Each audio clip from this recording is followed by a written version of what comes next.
안녕하세요. 연세한국어 6급 과제부문 안보미입니다.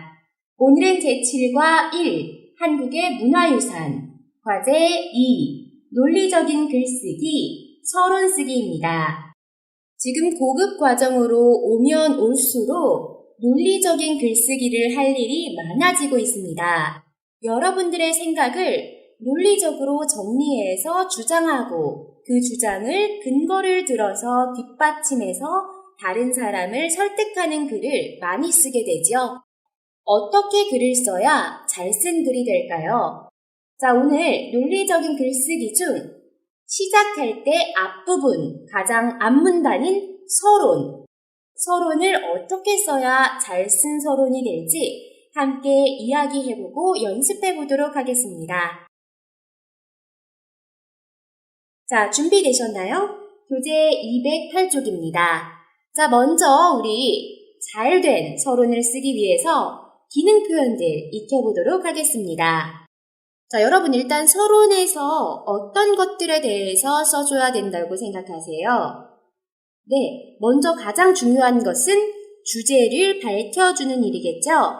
자, 연구 주제 밝히기에 대한 표현 익혀보도록 하겠습니다.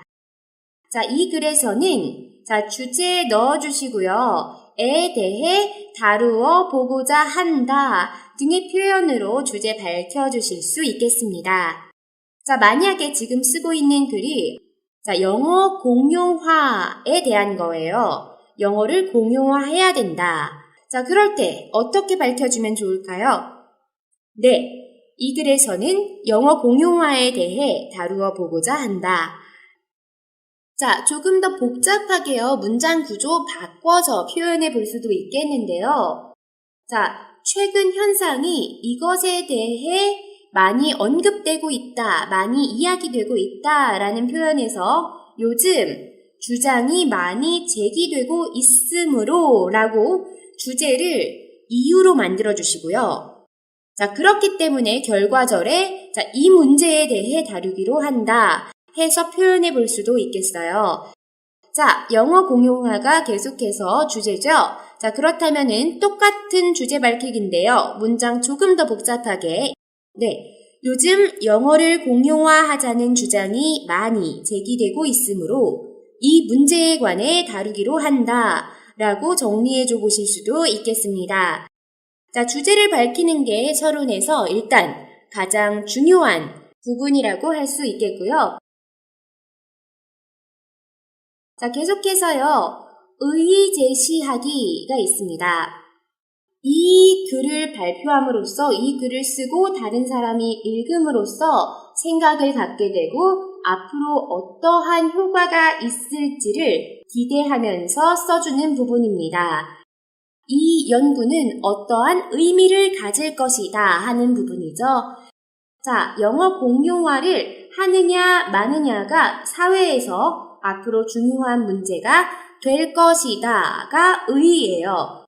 자, 그러면은 뒤에 동사 판단된다 사용해서 의의 제시해 주실 수 있겠습니다. 예를 들어 한국 사회에서 영어 공용화를 하느냐 마느냐가 중요한 문제가 될 것으로 판단된다 라고 만들어 주실 수 있겠어요. 자, 그런데 가끔요, 주제에 대해서 이 주제가 무엇을 의미하는지 밝혀주셔야 될 때도 있어요. 주제가 심층적이고 어려울 때, 그리고 사람들에게 제대로 인지가 되어 있지 않다고 생각할 때, 주제에 대해 정의를 해줄 수 있습니다. 정의하기 기능 또한 서론에서 사용해 볼 수 있는 기능 되겠습니다. 자, 정의할 때요, 정의할 용어 뒷부분에 이란 또는 란 놓아주시고요. 이 의미가 뭔지 설명해 주시고 는 것을 말한다로 정리해 주시면 되겠습니다. 자, 여러분 영어 공용화가 뭔가요? 자, 공식적으로 영어를 국어, 모국어와 동등한 위치에 놓는 거죠. 네, 영어 공용화란 공식적으로 영어를 국어와 동등한 위치에 놓는 것을 말한다 라고 정의해 줄 수 있겠죠? 자, 이렇게 논리적으로 글을 쓰는 것, 어떠한 한 주제에 대해서 본인의 입장을 정하고 그에 대한 근거를 들어 다른 사람을 설득하는 글. 자, 우리 논술문이라고 하거든요. 그럼 우리 같이 논술문 작성에 관한 글을 읽고 질문에 답해보고 같이 연습해보도록 하겠습니다. 1번. 다음은 논술문 작성에 관한 글입니다. 읽고 질문에 답하십시오. 자, 먼저 첫 번째 단락에서 논리적인 글을 잘 쓰기 위한 5가지 방법을 말하고 있습니다. 자, 이 5가지 방법을 여러분들이 찾아서 정리해 주세요. 자, 뭐죠? 네, 바로 이 부분. 첫째, 둘째, 셋째, 넷째, 다섯째. 이 부분 정리해 주면 되겠죠? 자, 먼저 첫째가 논술 대상에 대해 구체적이고 정확한 이해를 해야 하고 주제에 대한 철저한 조사를 통해 자료를 충분히 모으고 배경 지식을 쌓아야 한다라고 제시했는데 아이고 너무 길죠 문장? 자, 한마디로 뭘 하라는 거죠? 네, 논술 대상의 이해와 주제에 대한 정확한 접근을 해라 이겁니다. 주제 제대로 파악해, 주제에 대해 제대로 이해하고 준비해 라는 말이죠. 자, 둘째, 반드시 개요를 짜야 한다. 자, 개요가 뭐라고 했죠? 바로 뒷부분에 나오죠. 건물의 설계도와 같은 역할을 하는 글을 쓸 때 글을 어떻게 쓸 거다라는 생각을 간단하게 계획하고 정리하는 표를 말합니다. 자, 셋째, 논점을 일관되게 유지하면서 논거를 적합하게 제시해야 한다. 네, 논점이라는 건 본인의 주장, 생각을 말하죠. 그걸 갑자기 처음에는 안 된다고 했다가 뒤에 가서 된다라고 해버리면은 네, 전혀 논리적인 글이 안 되겠죠. 자, 논점을 일관되게 유지해야 한다. 자, 계속 같은 주장을 해야 한다라는 말이고요. 논거를 적합하게 제시해야 한다. 자, 그에 따른 왜 이렇게 생각하는지에 대한 근거를 잘 적합하게 들어야 한다라는 말이죠. 넷째, 다양한 어휘를 정확하게 사용해야 하며 정확성과 효율성을 지닌 문장을 써야 한다. 다양한 어휘를 정확하게 사용하기, 또 정확성과 효율적인 문장을 쓰기가 네 번째가 되겠고요. 자, 다섯 번째, 각 문단은 서로 논리적으로 연결되어서 내용상 모순이 없어야 하며 긴밀한 관계를 가지고 있어야 한다. 문단과 문단 간의 흐름을 말하는 거죠. 앞문단과 뒷문단의 흐름이 매끄러워서 하나의 글이다 라는 느낌이 있어야 합니다. 그러려면 논리가 필요한 거죠. 자, 논리적으로 연결이 되어야 하고 긴밀한 관계를 갖고 있는 것이 중요하다라고 했습니다. 자, 정리해보면 첫째, 논술 대상의 이해와 주제에 대한 정확한 접근. 둘째, 개요 작성. 셋째, 논점 유지 및 적합한 논거 제시. 넷째, 다양한 어휘 사용 및 정확성과 효율성 있는 문장 사용. 다섯 번째, 문단별 논리적 연결 및 긴밀한 관계가 논술문을 잘 쓰기 위해 해야 할 일 되겠습니다. 자, 다음 단락 봐주시면요. 논술문의 형식에 대한 소개가 나와 있습니다. 자, 논술문의 형식 어떻게 이루어져 있다고 했죠? 네, 서론, 본론, 결론의 형식으로 이루어져 있다고 했습니다. 자, 다음 단락은 서론에 대한 설명이 나와 있는데요. 서론의 가장 중요한 역할은 뭐라고 했습니까? 네, 이 부분이죠. 문제 제기 역할을 하는 것이다. 네, 서론의 가장 중요한 역할, 문제 제기 정리해 주시면 되겠고요. 자, 문제 제기 역할을 위해 작성해야 할 부분 뭐라고 했나요? 네, 바로 이 세 가지죠. 무엇에 관해 글을 쓰고자 하는가, 논술 대상을 밝혀줘야 하고요. 두 번째, 왜 그것을 쓰고자 하는가, 연구 목적을 밝혀줘야 하고, 세 번째, 어떤 방식으로 접근할 것인가, 연구 방법에 대해 밝혀주는 것이 가장 중요하다라고 했습니다. 이것들이 잘 드러나야 한다라고 했죠. 자, 다음 단락은요, 계속 서론 다음에 이어지는 본론에 대한 설명입니다. 자, 본론의 주요 기능, 뭐라고 했나요? 네, 자신의 주장과 그에 대한 근거를 논리적이고 설득력 있게 제시해야 하는 논의 전개의 핵심 부분이라고 했습니다. 주장과 근거를 논리적으로 정리해서 설득력 있게 자기가 하고 싶은 말을 하는 단락인 거죠. 자, 다음은요. 본론을 구성할 때도 주의사항 있죠? 자, 어떤 주의사항 있나요? 첫 번째, 네, 각 문단 연결에 논리적인 비약이 없어야 한다고 했습니다. 자, 비약, 다른 말로 바꿔서 모순이죠. 마오둔, 네, 모순이 없어야 하고요. 두 번째, 찬반 논의형 논술문의 경우는 상대의 주장의 비판도 검토가 필요하다라고 했습니다.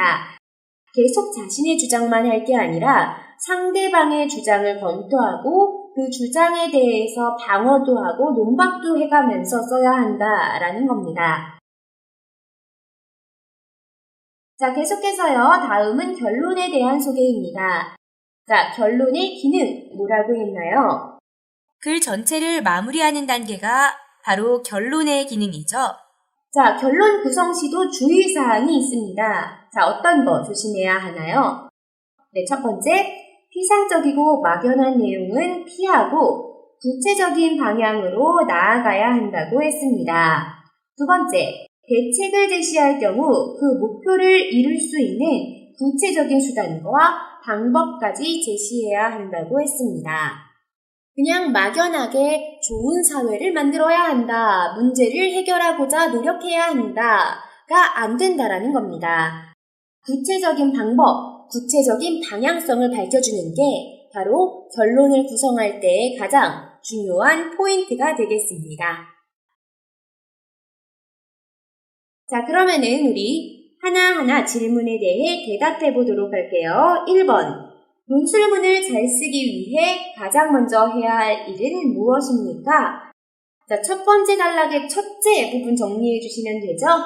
논술 대상에 대해 구체적이고 정확하게 이해를 하고 주제에 대한 철저한 조사를 통해 자료를 충분히 모으고 배경 지식을 쌓아야 한다 되겠습니다.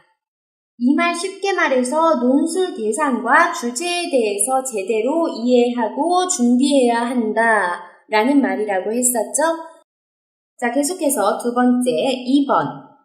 서론의 제일 큰 역할은 무엇입니까? 자, 서론의 역할 뭐였죠? 네, 문제제기였죠? 문제제기 역할. 자, 세 번째. 서론 부분에서 반드시 작성해야 할 세 가지는 무엇입니까? 자, 이것도 우리 정리했었죠? 뭐였죠? 네, 무엇에 관해 글을 쓰고자 하는가, 연구 주제 밝혀주셔야 되고, 왜 그것을 쓰고자 하는가, 연구 목적 밝혀주셔야 되고, 어떤 방식으로 접근할 것인가, 연구 방법 밝혀줘야 한다고 했습니다. 자, 4번. 본론에서 꼭 해야 할 것은 무엇입니까? 자신의 주장과 주장을 내세운 근거를 논리적이고 설득력 있게 제시해야 한다라고 했죠. 자, 그리고 마지막 다섯 번째, 결론에서 피해야 할 것은 무엇입니까? 자, 결론에서 주의사항 뭐였죠? 네, 피상적이고 막연한 내용, 이거 피해야 한다고 했죠. 피상적이고 막연한 내용으로 정리해 주시면 되겠습니다. 다음 2번. 다음은 한국의 문화재인 안동 하회마을이 세계유산으로 지정되기를 희망하는 글의 서론입니다. 읽고 빈칸을 채우십시오. 자, 다른 논술문의 서론은 어떻게 작성되어 있는지 살펴보고 함께 서론 쓰기 연습해 보도록 할게요. 자, 안동 하회마을에 대한 글입니다. 먼저 글 살펴보도록 하겠습니다. 첫 문단을 살펴보면 이 글의 조사 대상에 대해 알 수 있죠? 자, 이 글의 조사 대상 무엇인가요? 네, 바로 하회마을이죠. 하회마을의 특징 설명하고 있는데요. 자, 특징 살펴본 바로 뭔가요? 네, 가장 유서 깊은 전통 마을이고 오래된 기와집과 초가집, 10월 축제 때 한국의 전통 가면극, 들놀이, 마당극 등의 다양한 민속 공연을 볼 수 있는 특징을 가지고 있었습니다. 하회마을은 중요한 민속 자료 제122호로 지정되어 있다고 마지막 부분에 밝히고 있는데요. 자, 중요 민속 자료로 지정된 이유, 뭐죠? 네, 마을 전체가 조선 전기 이후의 전통 가옥촌 보존과 전통 문화의 계승 발전의 가치가 있기 때문이라고 했습니다. 자, 계속 이어서요. 다음 부분에서는 연구 주제에 대해서 찾을 수 있었는데요. 자, 이 글에서 밝히고 있는 연구 주제는 무엇인가요? 네, 하회마을이 세계 문화유산으로 지정되어야 할 필요성에 대해서 밝히고 있었습니다. 접근 방법은요, 앞으로 어떻게 접근하겠다고 했죠? 네, 마지막 부분 살펴봐주면 되죠? 하회마을의 특징과 장점들을 더 자세히 살펴볼 것이라고 했고요. 자, 연구의 목적, 가장 마지막 부분에 나오죠? 이 마을이 세계 문화유산으로 지정된다면 국민들과 정부의 관심이 늘게 되고 그만큼 보존하기가 쉬워질 것이다 라고 연구의 목적 밝히고 있습니다. 자, 이렇게 해서요. 조사의 대상, 주제, 그리고 접근 방법과 연구의 목적까지 어떻게 밝히고 있는지를 살펴봤고요. 자, 1번 다음의 표를 이용하여 위 글의 개요를 정리해 보십시오. 간단하죠? 주제, 안동 하회마을은 세계 문화유산으로 지정되어야 한다 입니다. 자, 무엇에 관한 글인가? 논술 대상 뭐였죠? 네, 하회마을이었고요. 왜 그것을 쓰려고 하는가? 연구 목적은 하회마을은 민속학적인 가치가 있으며 세계 문화유산으로 지정된다면 국민과 정부의 관심이 늘고 보존하기가 쉬워질 것이다. 이 부분이 바로 연구의 목적이었죠. 자, 어떤 방식으로 접근할 것인가? 연구 방법은 특징과 장점들을 더 자세히 살펴볼 것이다. 라고 마지막 부분에서 방법과 목적 함께 밝히고 있었죠. 2번, 여러분 나라의 문화재 중에서 세계 문화유산으로 등록되었으면 좋겠다고 생각하는 것을 고르고 서론에 개요를 만들어 보십시오. 자, 여러분도 각자 생각이 있으실 텐데 제가 비교적 좋아하는 중국의 문화유적은 서안의 화청지입니다. 물론 서안의 병마용이 가장 유명하죠. 이미 세계 문화유산으로 지정되어 있죠.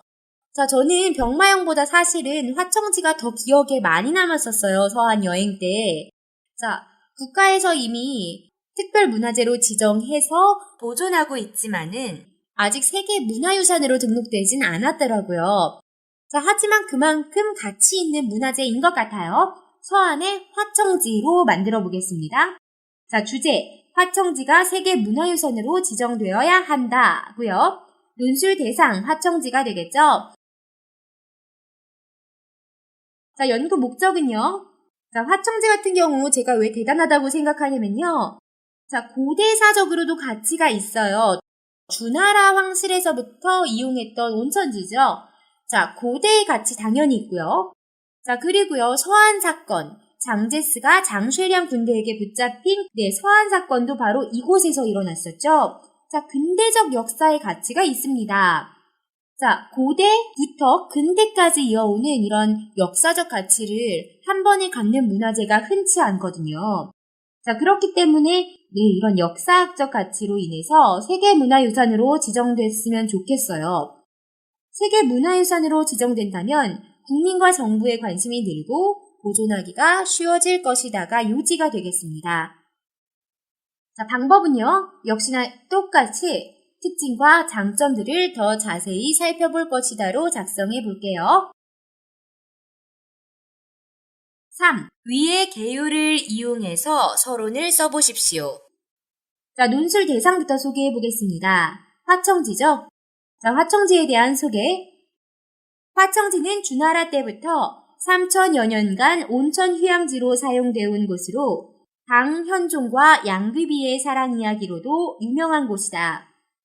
아름다운 중국 고대 건축 양식으로 지어진 별궁 및 주변 조경은 중국식 고대 휴양 정원의 모습을 고스란히 간직하고 있으며 자연 온천수 또한 풍부한 곳으로 자연학적 가치도 지니고 있는 곳이다. 또한 장제스가 장쉐량의 군대에 붙잡힌 시안 사건도 이곳에서 일어났다는 점에서 근대사적 가치도 있는 곳이다.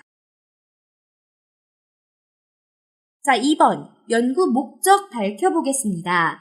자, 고대사적, 자연학적, 근대사적 가치, 간직하다, 세계문화유산, 지정되다, 국민과 정부의 관심, 늘다, 보존하다, 쉬워지다. 자, 이 키워드로 여러분들이 먼저 연구의 목적 밝혀보세요.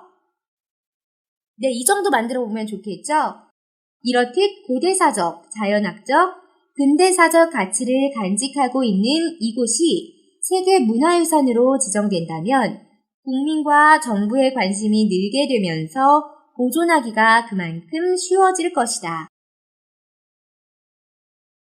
자, 3번 연구 방법과 주제 같이 한번 소개해 보겠습니다.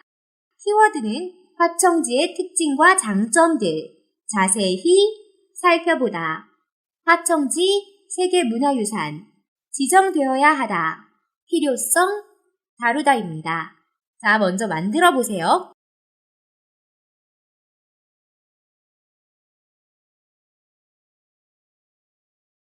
확인해 보겠습니다.